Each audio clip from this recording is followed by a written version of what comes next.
Before we begin, if you follow the true crime cases that changed the internet forever, subscribe now. Because this story isn't just about a crime. It's about how millions watched a life unfold online without realizing what was really happening behind the camera. In the summer of 2021, Gabby Petito and her fiancé, Brian Laundrie, set out on a cross-country van trip across the United States.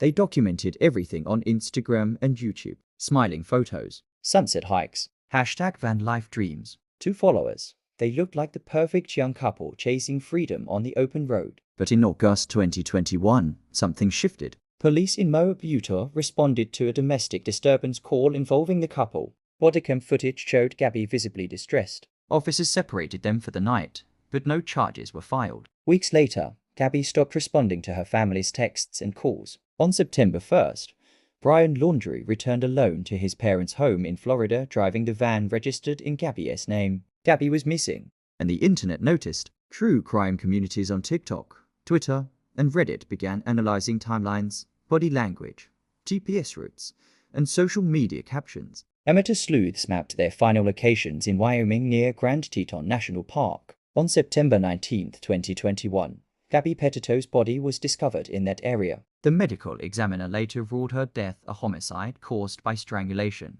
Attention immediately turned to Brian Laundrie, but before authorities could question him, he disappeared. For weeks, law enforcement searched Florida's Carlton Reserve. The manhunt dominated headlines. Helicopters scanned swampland. Reporters camped outside his family's home. Then in October 2021, human remains were found in the reserve.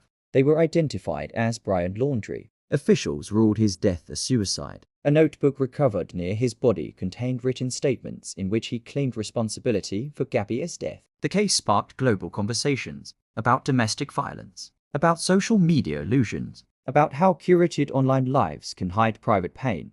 Millions had followed their road trip in real time, yet no one could see the danger unfolding behind the posts. Gabby's family later launched foundations focused on helping victims of domestic violence and supporting missing persons cases, and the story became one of the most viral true crime investigations in modern history, fueled not just by police work, but by the internet itself. So here's the haunting question: how many lives look perfect online, while something darker is happening offline? If you want more deep dives into the cases that shook social media and changed how investigations unfold, subscribe now and turn on notifications. Because sometimes the most chilling mysteries are the ones we watched without even knowing it.